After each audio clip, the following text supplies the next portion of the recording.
And I think that we can start. So, hello, everyone, and thank you for joining us today for our Chasing Rich webinar in partnership with Mintel. Today, we're going to be gaining insights on millennial and Gen Z consumers and their spending behaviors and learn how their aspirations and social influences shape purchasing decisions. My name is Rachel Howard, and I am a digital marketing strategist here at Base Beauty Creative Agency, where my job is to drive creative strategy and create value for our clients in the beauty and wellness space through data-driven insights. And hi, everyone. My name is Clara Hennigan, and I'm a principal beauty analyst at Mintel. A little bit about me before we dive in. I actually came from the manufacturing side of the industry, working between marketing and product development. And back in 2019, I joined Mintel covering the beauty and personal care space. Amazing. So let's kick it off with some stats. 59% of 29 to 43-year-olds think that it's important to show off their financial status. This is either through the way that they dress, the car that they drive, or the home that they live in. And by comparison, only 35% of Gen Xers, 14% of baby boomers, and 7% of the silent generation feel the same about flaunting their wealth. So as you can see, there's been a significant shift in how younger generations display their wealth or their perceived wealth and the importance that this holds for them in comparison to previous generations. And this is just really important to keep in mind, guys, as these insights really help to shape our findings and much of what we will discuss throughout the course of this webinar. And a lot of this, the reason behind these behaviors has to do with social media and that feeling of being on display. We see, trends emerge like stealth wealth, the old money aesthetic, really born online. And while the desire for wealth and luxury isn't new by any means, what is new is consumers' accessibility to the information that was once, kept secret or very exclusive to that 1% inner circle. And this feeling of desire towards, wanting to emulate wealth, we see this actually come through in purchasing behavior as well. We see that nearly half of Gen Z shoppers have bought a product because of an influencer recommendation. And 59% of millennials are inclined to purchase a product that has sponsored a content creator they follow, demonstrating the aspirational lifestyle of influencers and content creators and the desire to financially support the creators they follow. And this group, as we look to our personas, the first one we're going to talk about, we wanted to break this up into 4 different groups and how they interact and behave in this space. And the first one is what we're calling being rich or the actually wealthy. This is the consumers who use social media and are sharing what they're buying, what they're eating, where they're shopping. And we kind of chose Gwyneth Paltrow as a figurehead, so to speak, for this persona. Not only does she come from money, she has then gone on to create her own money and made even more money on her money with the advent of the Goop website and, her own private label fashion brand and beauty brand. She also collaborates with other brands as well, like Ruggable and CB2. And as the saying may go, money talks, wealth whispers, we also know that consumers can find displays of wealth aspirational, leading people like Gwyneth to share what they're using and further break down those walls of secrecy that was kind of once shielded the mass public from what the luxury or the wealthy were actually purchasing. We see that 65% of consumers agree that luxury products and services are impressive to other people. So encouraging individuals to share their, expensive vacation, their nice handbag as a way to kind of boost their prestige in the eyes of onlookers.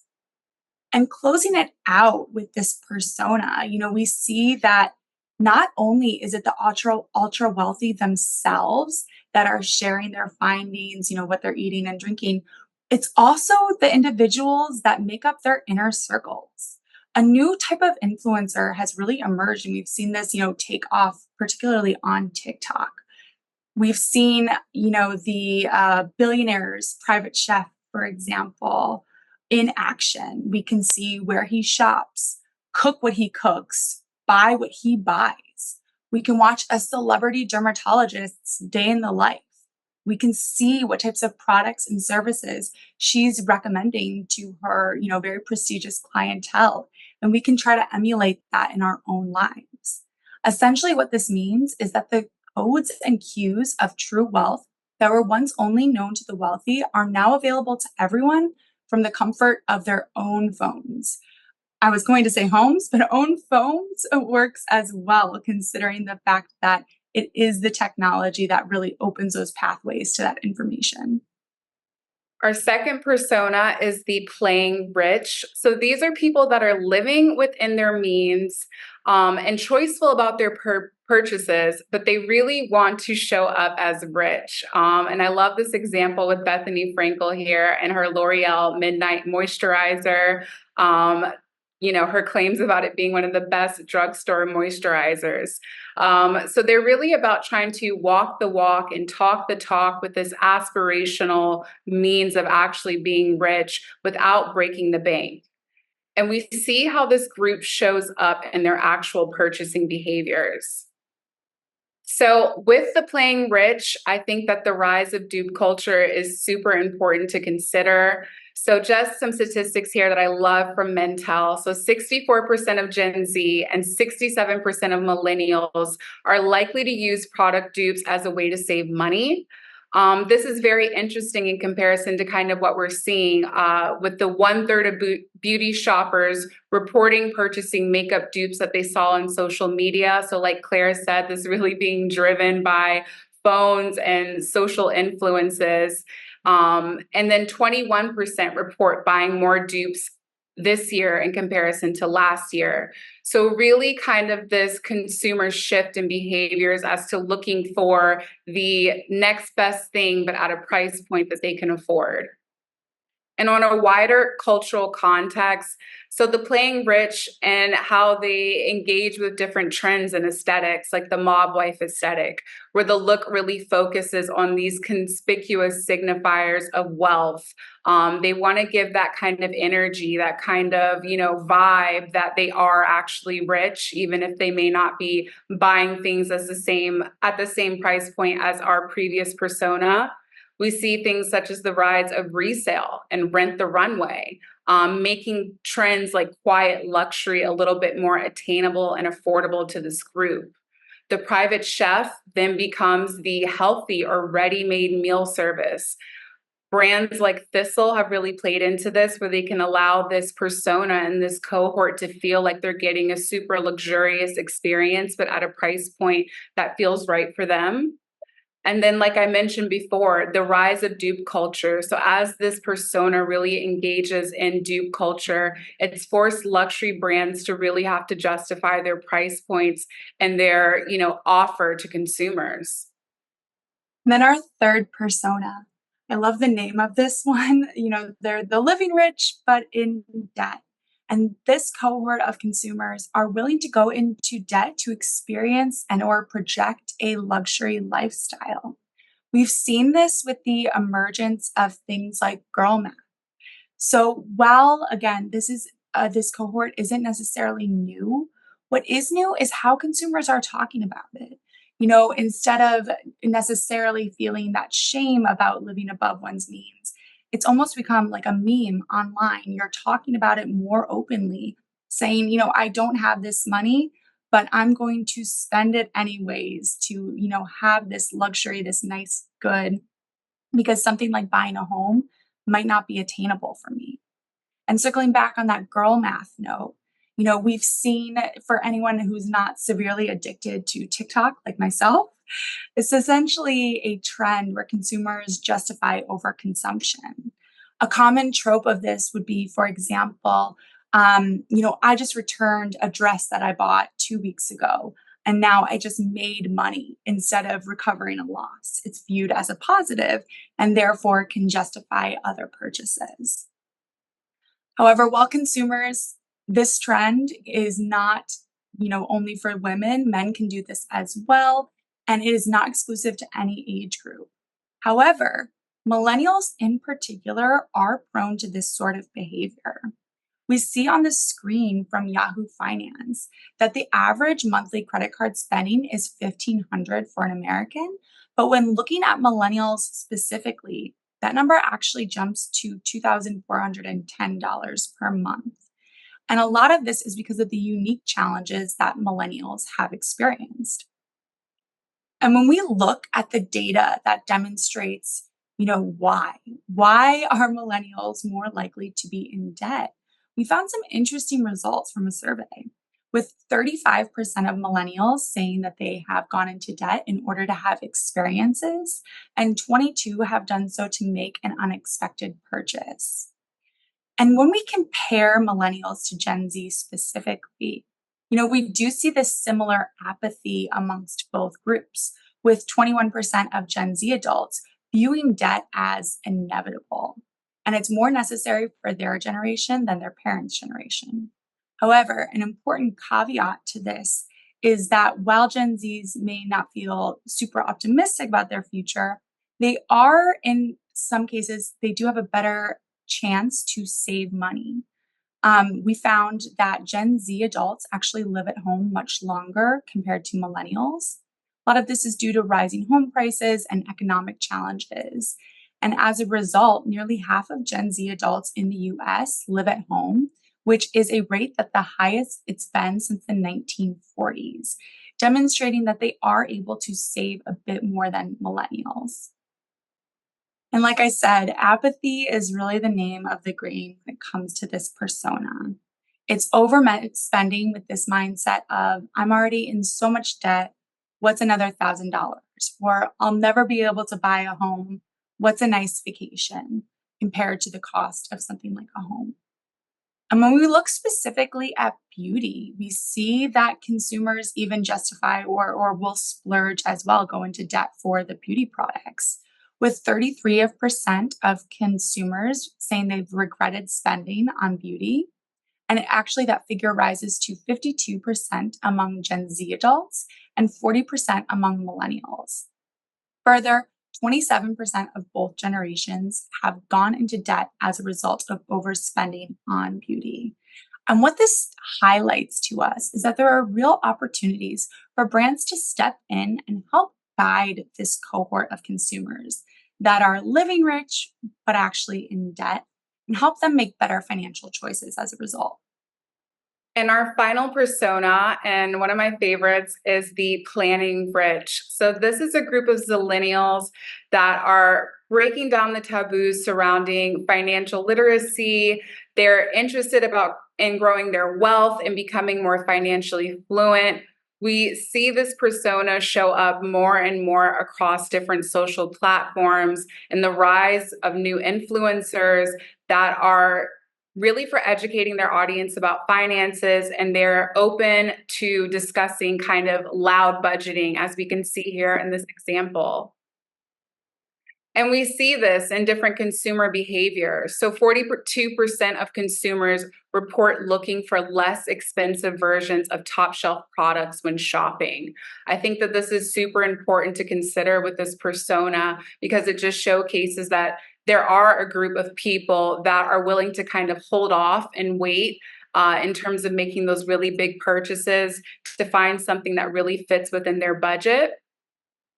And we see this in a cultural context. So millennials and Gen Zs are investing early on. They're recognizing that time equals money when it comes to growing wealth. Like I mentioned previously, they're willing to hold off on some of those luxury splurges for those bigger purchases like a home or a car, or maybe investing more in their education now for a bigger payoff in the future. We see the rise of different influencers like Miss Dow Jones, who are making complex financial decisions more digestible for their audiences and more entertaining. So it's no longer this big, scary thing, but really that digestible short form content that we're seeing on TikTok and across other platforms that help people to really understand these concepts. And then loud budgeting, which I love. I think that this is a great term. So encouraging people to set their financial boundaries, making their money goals loud and clear, whether that be to an audience on social media or their own friend groups. and just making sure that people know that there does not have to be this pressure to spend. If you have a budget, if you have different long-term goals, you don't necessarily have to indulge in every trend and in every luxury splurge that may come across. Definitely, I love that group. I think they're a great foil to the living rich but actually in debt.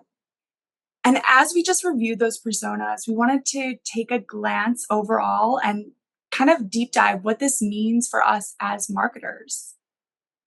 So the first consideration that we have is to appeal to multiple personas. So brands can really win when they demonstrate luxury to our playing rich persona, but and demonstrate value to our planning rich persona. So as you can see here in this example with Giselle from H&M, she's wearing this bikini set priced at $4. And the headline reads, even when Giselle is wearing affordably priced wares, she manages to make everything look like the most expensive designer goods to ever grace the runway. So this kind of association with this supermodel that would really bring in the playing rich, and then kind of making sure that you're getting the planning rich by showcasing the financial value, or explaining to them, hey, it does not have to be super expensive to be luxurious. Another consideration for brands is offering your audience an entry point. So we've seen this, with the advent of diffusion lines. A great example comes from Goop, actually, again.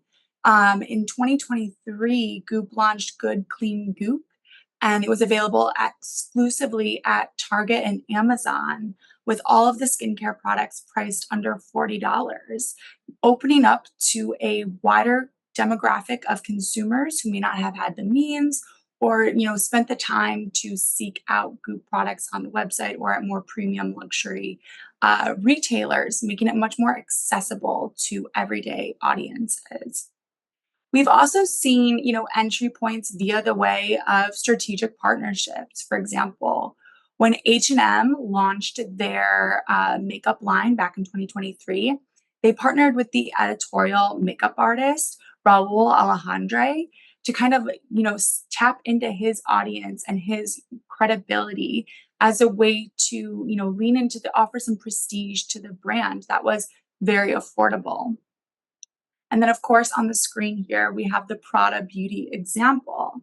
And while Prada is a luxury brand through and through, consumers will look at a brand like Prada and say, okay, I can buy a $60 lipstick from them or a $2,000 handbag. The lipstick all of a sudden becomes much more affordable of an option compared to that handbag. But what the Prada is still doing is inviting consumers who may not have the funds for that larger purchase to still feel a part of the brand and feel like they are part of its consumer group by buying in through the makeup line. Another consideration is to play with association. So, associating affordable brands with upscale experiences, and elevating the dupe concept from instead of to as good as. I absolutely love this example with Beyonce and Telfar, and the whole concept of, did Beyonce make Telfar cooler than Hermes?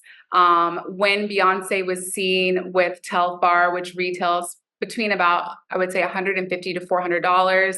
All of the sudden, sales went up. Everybody wanted to Telfar. This had seeing a Beyonce, a billionaire, rocking this brand, and then also it being available at a price point that was accessible to the average consumer or someone interested in fashion, was a really big cultural shift. So what this tells us is that brands can really play with association, either organically, such as in this example with Beyonce, or through the influencers and partners that they activate. So really elevating what the brand has to offer through the people that it engages with strategically, or like I said, even organically in this case. Another way, we can see brands, particularly value brands, offer that luxury appeal is by taking cues from the luxury space, highlighting, its locally sourced ingredients, any sort of expert recommendations. So dermatologist, makeup artist, trichologist, if you're in the hair space, can really help brands add value. We've seen this via ingredient stories, right? So we've seen how luxury brands, will often start off really touting the benefits of a particular ingredient, and then we'll see the mass brands kind of enter that as well. What will be really critical for the luxury players is denoting quality, and then for the mass players as well to kind of compete is looking at those, those third party claims, or like Milani does on this screen here. It kind of tells this story of how it's made baked on Italian terracotta tiles, to really illustrate the craftsmanship that it takes to make the product. And I did also want to pull some data here as well. In the US, we see that 51% of consumers would purchase a product at full price rather than a product at a discounted price if it offered long lasting results. We also saw that 40% would consider a beauty or grooming product good value for money if it provided additional beauty benefits. So, offering things like multiple benefits or long lasting results can really help brands add value and justify the purchases on behalf of the consumers. Amazing. So we want to open the floor to some questions. Claire and I are here to answer any questions that you may have. So please don't be shy, send them in. We'd love to get a discussion started. I did see a question come in: define dupe. Dupe essentially refers to duplicate copy. Back in, I feel like my day, we called it a copycat product. But the younger generation is defining dupe as a product that performs a more affordable product that performs similarly to one of a luxury from a luxury brand. I see another question. So, what responsibility do we have as an organization with regards to the cohort who is living rich but in debt? I love this question. I think from my perspective, it's about transparency, right? I think that this cohort, this persona, they really are influenced by trying to keep up with these celebrities and the influencers that they see and the trends that are going on. So I think that as a brand or organization, it's really about being transparent in terms of, if you're gifting, if you're seeding, if you're working with influencer partners, letting them understand that perhaps some of the people that you engage with are getting your products or services at a discounted rate, and that these people don't necessarily need to go in debt just to keep up. Yeah, definitely, Rachel. I totally agree with you. I think, and also ultimately, consumers are going to make the choices that they're going to make. The best we can do is offer some of those promotions and just be really transparent, as you said, when it comes to the cost of a product, and just that this is what it is. This is the cost, and of course, encouraging those financial safety behaviors is always good. But at the end of the day, as well, consumers are going to make those choices. I see another question. So, are we going to continue seeing a shift in these trends, and how do we spot them on time? It's a great question. I think that we are going to continue to see a shift in these trends, especially as we look to social platforms to inform our purchasing decisions and behaviors. As we look at influencers and different celebrities, I think that we've really closed the gap on kind of, what's going on with our being rich cohort. We now see when someone wears something, when they're engaging.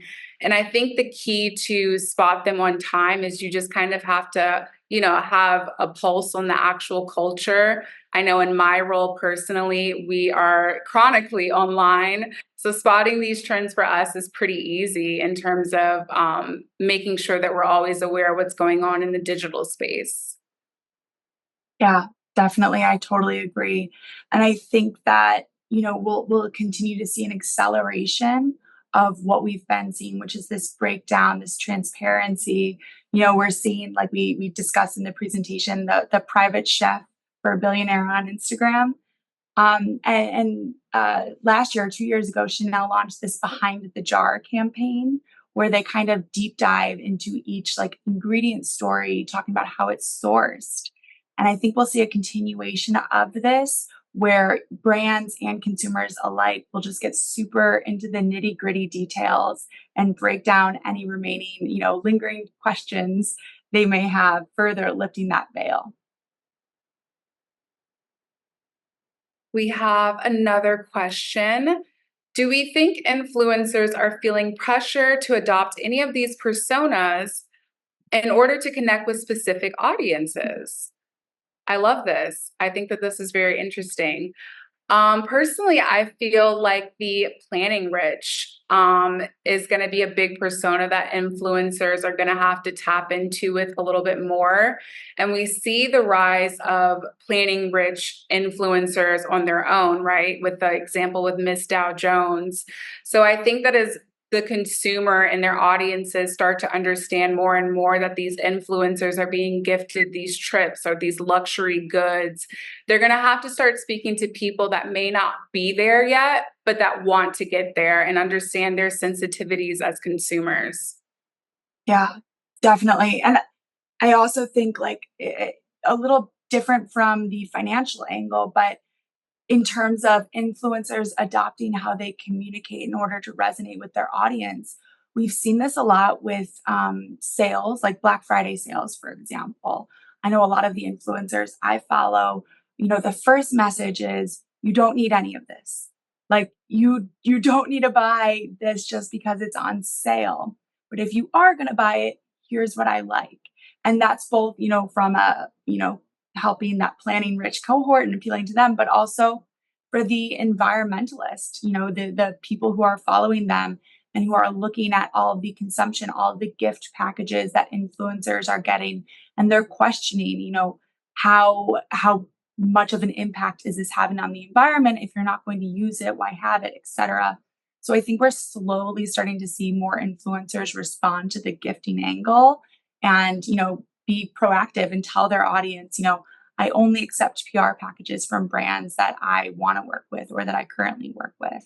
So a different perspective on it, but I think absolutely we'll continue to see influencers adjust how they communicate to resonate with their audience.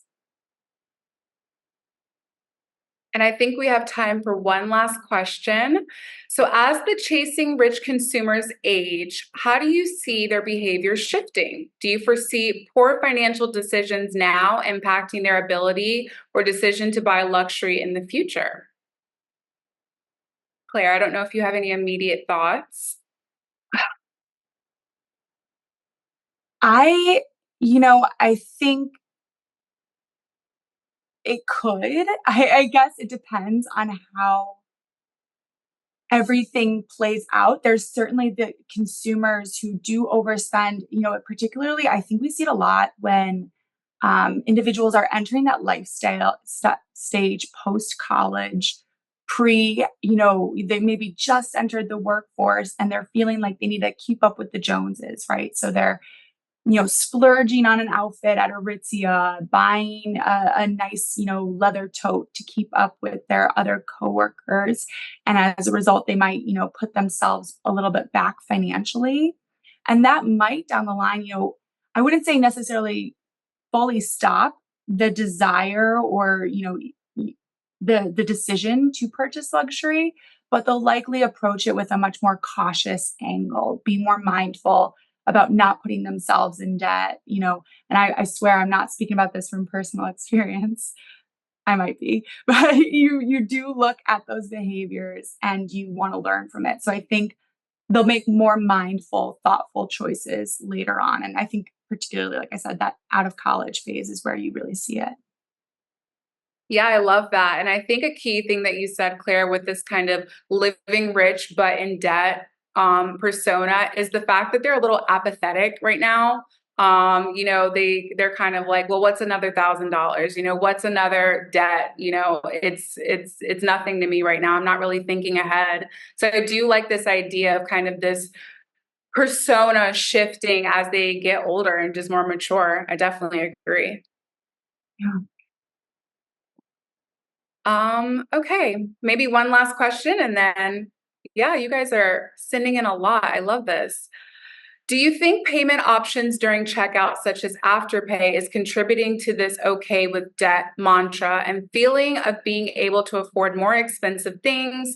And if so, do you think brands will start to offer more payment options? I definitely think that it's a contributing factor to this kind of being okay with debt. I mean, I see different influencers and people online posting how much afterpay notifications they have to pay off by the end of the month. So I definitely think that brands might start to offer more payment options. But as Claire mentioned previously, I also think there is kind of this thing of consumers are going to buy what they want to buy when they want to buy it. So it could potentially be something that we see in the future. Yeah, definitely. I agree. All right. Well, thank you so much, everyone, for sending in your questions, for attending our webinar. This has been great. So yeah, thank you so much and enjoy the rest of your day. Thank you, everyone.